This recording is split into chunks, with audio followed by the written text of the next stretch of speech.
And good morning, listeners. Welcome to the dawn of a new episode to the Parlay Magazine podcast.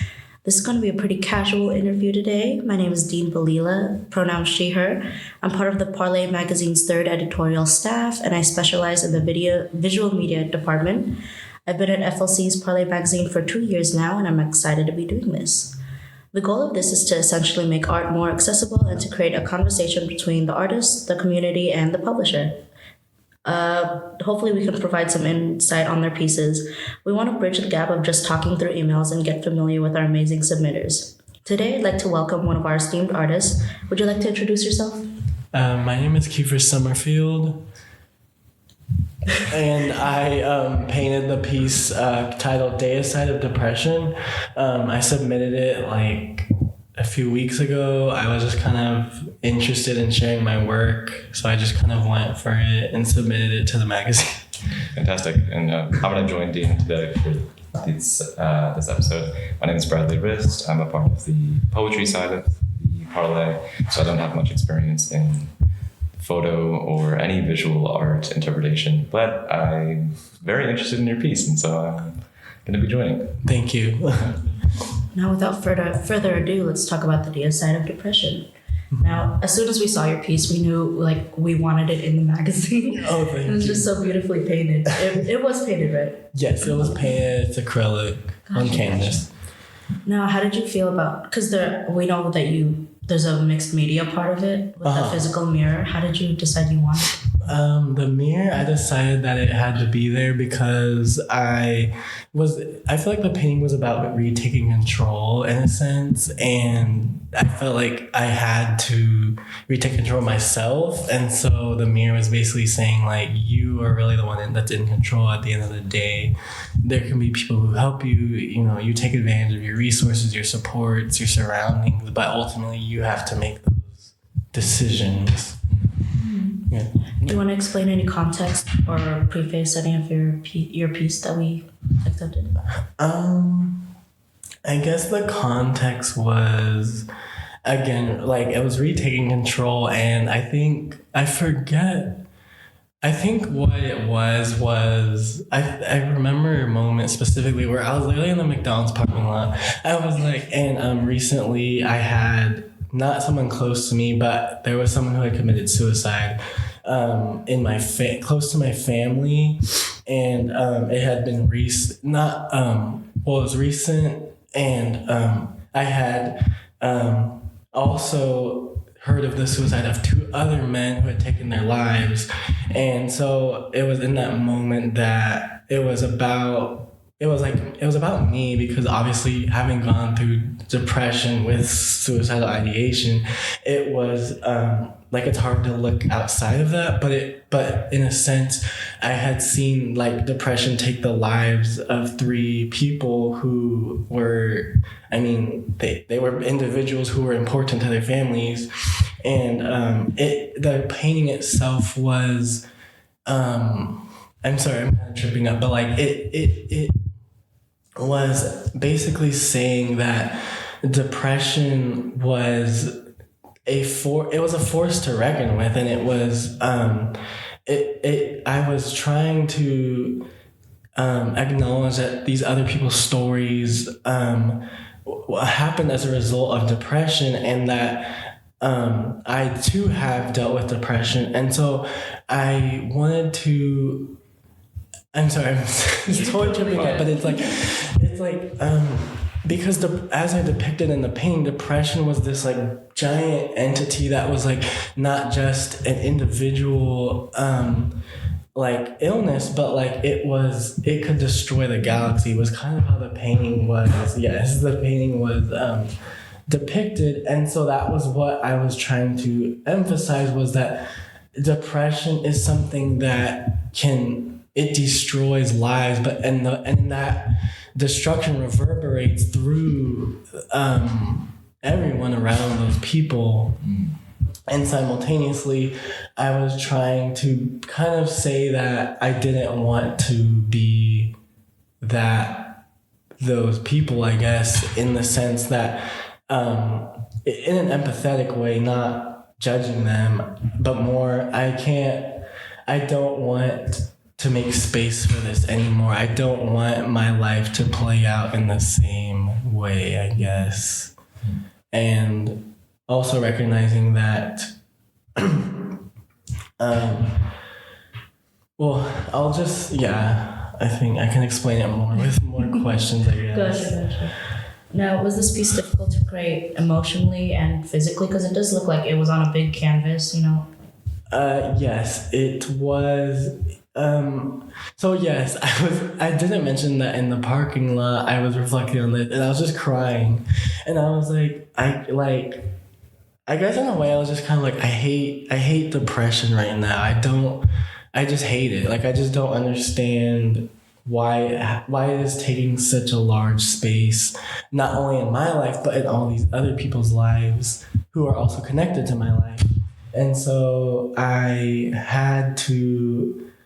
it was a moment where I just was like, I have to be done. Like, I have to, or make a statement that I'm done. So I had, like, the painting had to be made in a sense, if that makes sense. And I think I started it that day, and the painting is very large. I believe it is 36 by 48, wow. But I'm not sure entirely. But obviously, because the painting was about scale. It was about the impact that depression had on these people's lives that was so monumental that it literally took their life. And it was about how depression had affected my life. Mm-hmm. And again, the painting was about taking control, so it's ironic that depression takes up such a large space in the painting. But the idea was that in order to take control, I had to acknowledge that I was battling a very powerful force, and that I could not invalidate my story or these other people's stories by making depression seem like this small thing, which a lot of times society does. It was more an acknowledgement of depression is really powerful, and it is a force that is potentially fatal, but I can still conquer it, basically. Now, what was the art process behind this piece, from choosing your colors to some of the anthropomorphic characters to like this cosmic scale that these things are fighting? And so honestly, I don't entirely remember how like I crafted the whole thing. I just remember that I knew that depression I had to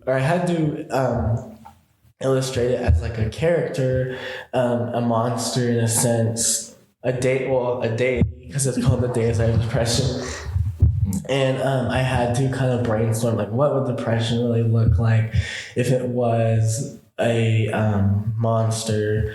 And initially I wanted it to be all black because I kind of feel like depression kind of saps all sense of color of your life, I suppose. But I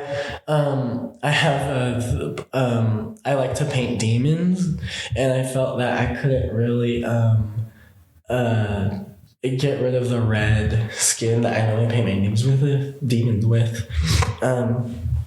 But I still made them like the maw black because it's kind of like that's the maw is the inside of it, like the essence of it, about to swallow the angel, and the essence of depression I feel like is black to me. I guess to some people, a lot of people say it's like gray because it's just nothing. That makes sense. I was going to ask about that. So oh yeah, yeah. I think depression. Depression is gray, I think. A weird statement. But I think to me it's more black because I don't know, and I want to bring in some insight which I had with my therapist. She said one way that she helped me kind of overcome some of my suicidal thoughts was she said she kind of personified depression as this thing that just wanted to hurt as many people as possible. And she said that by taking your life, you won't end pain, you will just spread it to other people. And And so in that sense, I agreed with her, and from then on, it empowered me to think of it that way. And I think part of this painting does reflect that sentiment from her. And I somewhat view depression as just evil, I guess. And that is why I don't see it as gray, but more black, because black is the symbol of a symbol of darkness, of night, which I don't think are inherently bad things, but it's just that connotation of it's what it personifies what we fear as human beings, which unfortunately kind of played into certain things that are not true about society, about people, but that's not really that's not really what I don't necessarily agree in the sense that black itself is evil, but rather I'm using it as a vehicle to help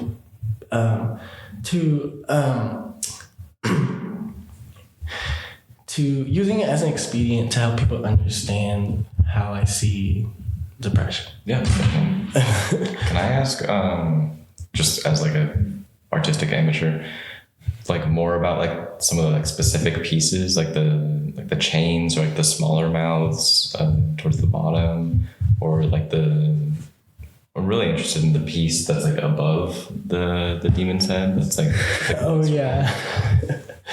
So the details of the demon, I did focus a lot on the mouth, but there's the entire figure was emphasizing like taking, and that's why it has a large mouth, and that's why it has several hands, and that's why it has like a lot of teeth and mouths. All of these things I see as like consuming, grabbing and consuming, and that's why the demon is like taking.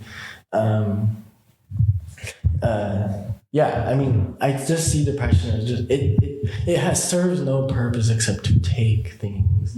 At least in this painting, that is how I'm feeling it. The chains are kind of there, I think, to just emphasize that it's a powerful force, kind of maybe one that was almost like locked away.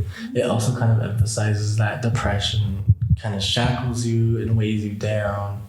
The element of and also you can see the some of the mouths have hands coming out of them. So again, it's about like taking, and then the element that you mentioned above the demon, right, god thing, is a heart, is an anatomically correct heart that is being like, parts of it are being pulled, like stretched across like this halo.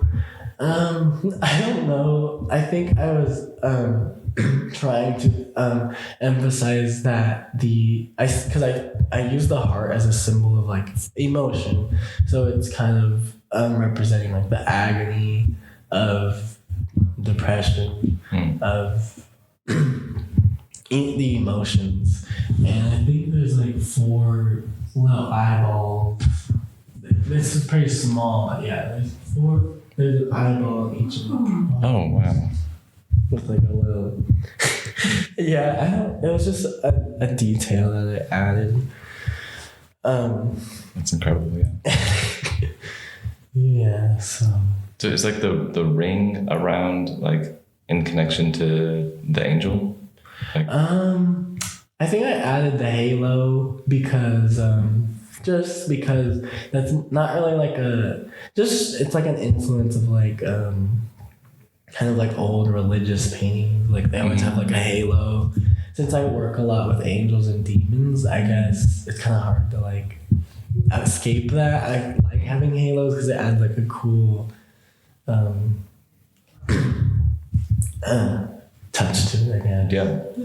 I saw it as like potential like possibility of like purification or like a cure to the suicide.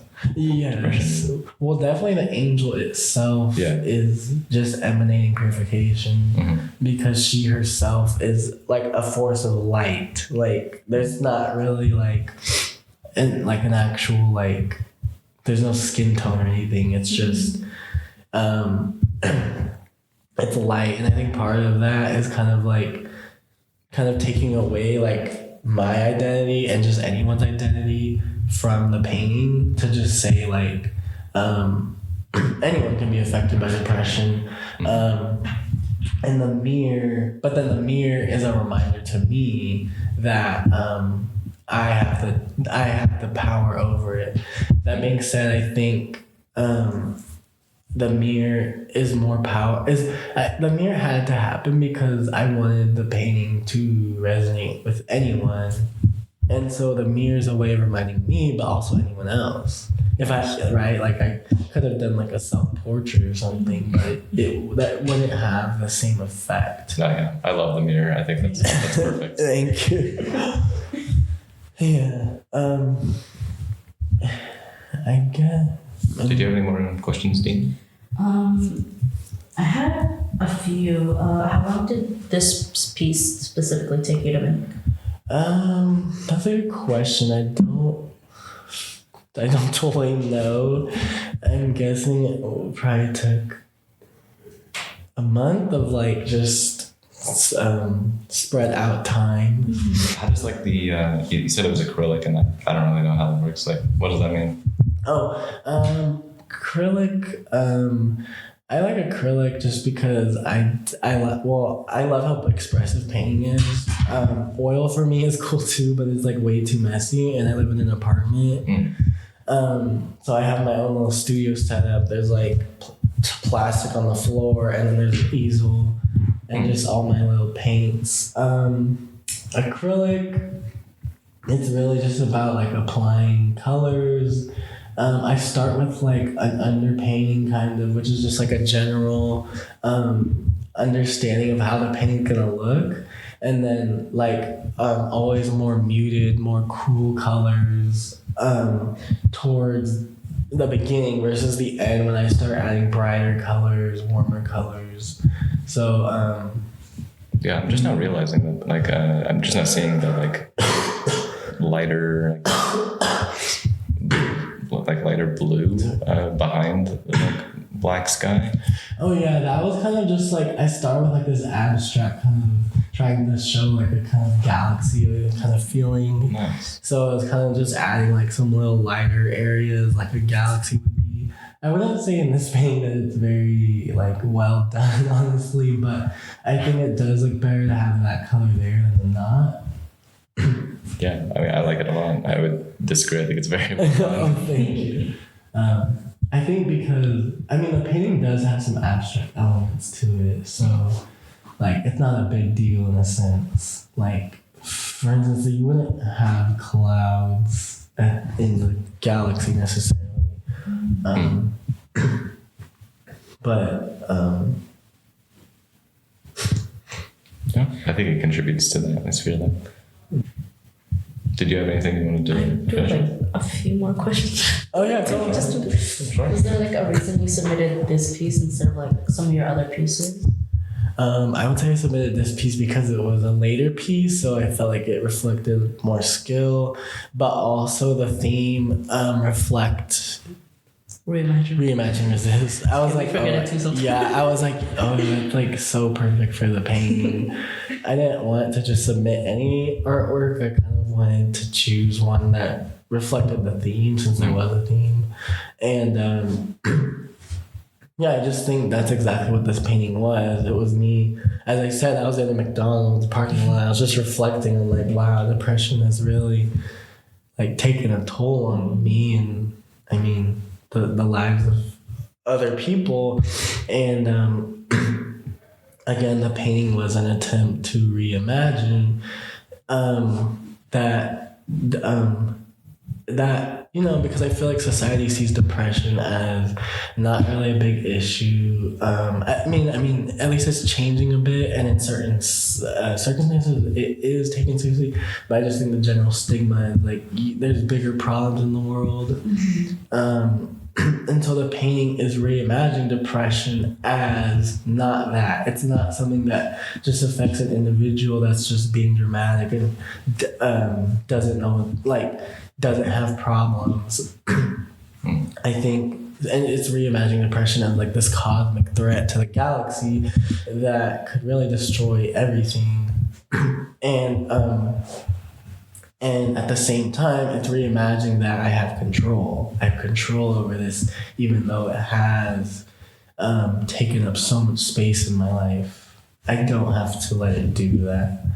And finally, there was this part which is just now that, in a sense, even though it's so big, so powerful in this painting, it's still tangible. I feel like depression is tough, is a struggle at times because of its intangibility of not being able to kind of take control in a physical sense, because it's really not an external circumstance. And for my own personal depression, it really wasn't related to much of a very external stimulus. It was very much my thoughts and my emotions, and it was like, how do I conquer this if it's not something outside of me? What am I supposed to do? And so the painting is making the demon tangible, and that is in essence what allows the angel to stab it, because if it's not tangible, it can't be stabbed. So beautiful. Yeah, I love that. Thank you. Okay. Okay. Thank you very much. I love this painting, and now I enjoy it even more. Thank you. Some context and some stuff to help me out, since I don't know much about painting, but now I do. So thank you. Yeah, you're welcome. Thank you very much for coming. Thank you. Yeah, you're welcome.